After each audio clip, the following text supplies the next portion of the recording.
set out to explore the Salish Sea and discover the diversity of wildlife that exists on our doorstep here in Victoria.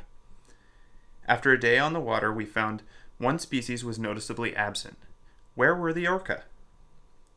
The southern resident orca population that calls the Salish Sea home is endangered.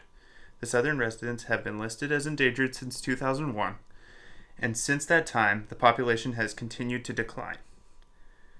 There are now only 73 individuals left. While there's still hope for the southern resident whale population, it may soon be too late. If their numbers drop to 30 individuals, they will become what is known as functionally extinct. This means that there aren't enough individuals in the population to keep it healthy and viable. If southern residents decline much further, it will be nearly impossible to save them from extinction. The southern residents seasonally travel from the coast of BC to California. In the summer, they have often been spotted at Harrow Strait, Georgia Strait, and the Strait of Juan de Fuca. As populations continue to decline, it has become harder to find them, even in these places where they used to be abundant.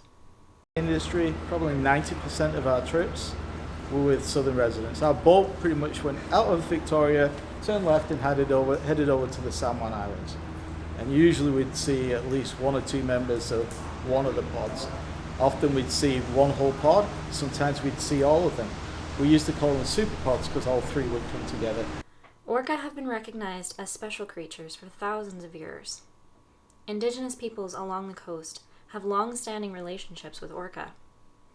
Orca are featured in art, play a significant role in traditional stories, and are included in a complex kinship system.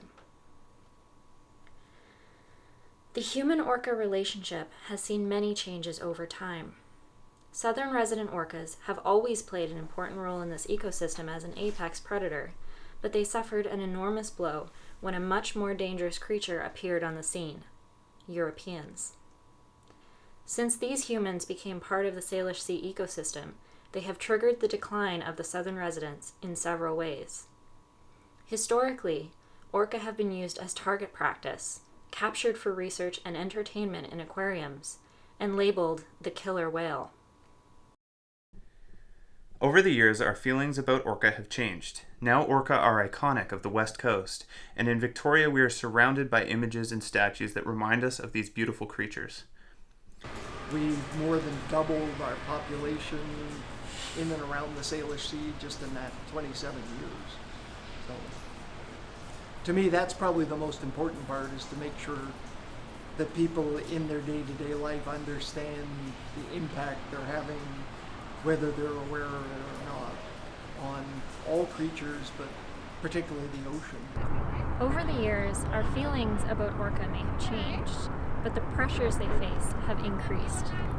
If we are going to save these orca, we need to know what is going on under the surface of the Salish Sea. The Salish Sea is home to many charismatic mammals, including orca, humpback whales, minke whales, seals, and sea lions. Some of these species are thriving. Humpback whales are a conservation success story because they have recently returned to the system after being nearly hunted out.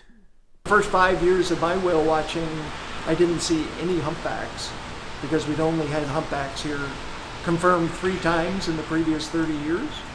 And again, allowing all the small bait fish, everything from Pacific sardine, Pacific herring, capelin, sand lance, oolican, allowing those fish to recover, then there was a reason for humpbacks to come in here.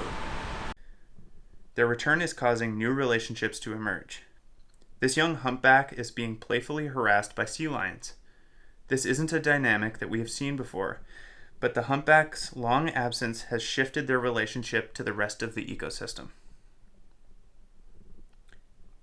The small bait fish actually have helped the seals and sea lions to recover, so their population is up. So that's attracted Biggs killer whales that are the marine mammal eaters. We used to only see them in the spring and the fall during harbor seal pupping season.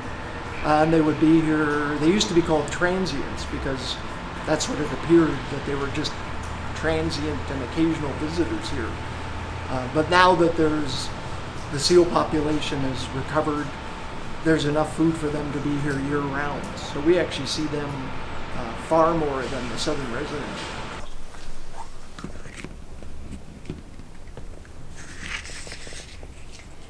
These whales may look the same, but they're actually from two distinct populations.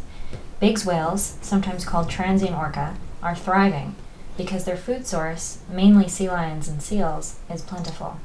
Southern residents are not so fortunate.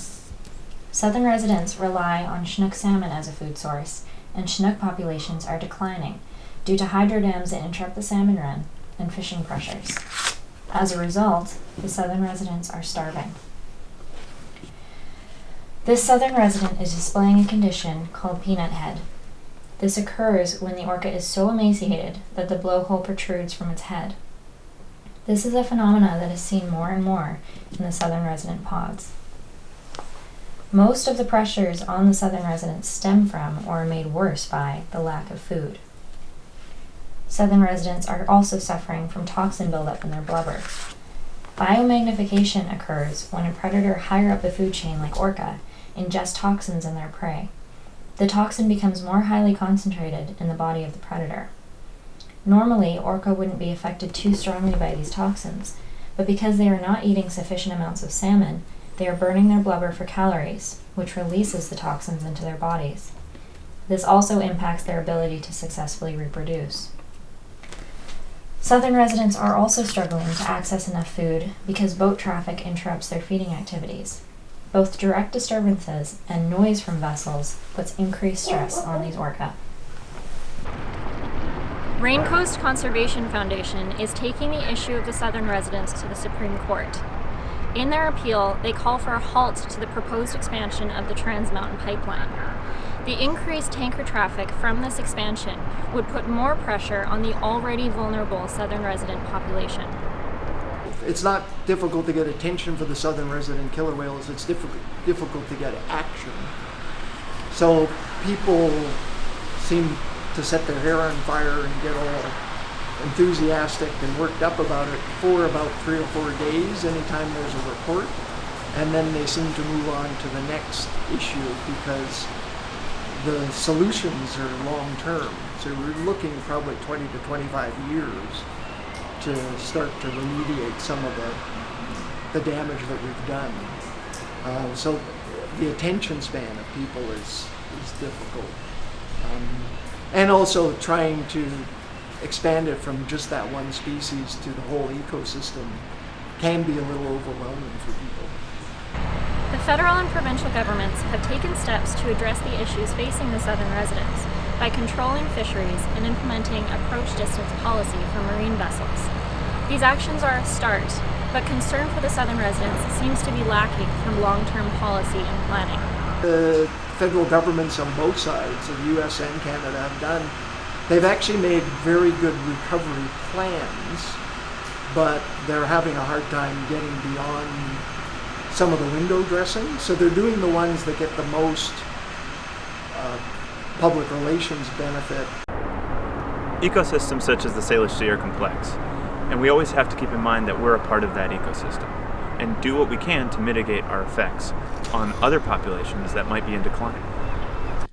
One way you can help is by drinking beer. 4 breweries on Vancouver Island collaborated to produce pod packs.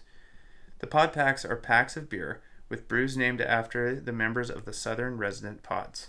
$1 from each pack sold is donated to the Pacific Salmon Foundation to help address the issue of declining food stocks. You can also go whale watching. Having more eyes on the water increases our knowledge of how the orca populations are faring. Do your research and support whale watching tours that advocate for sea life.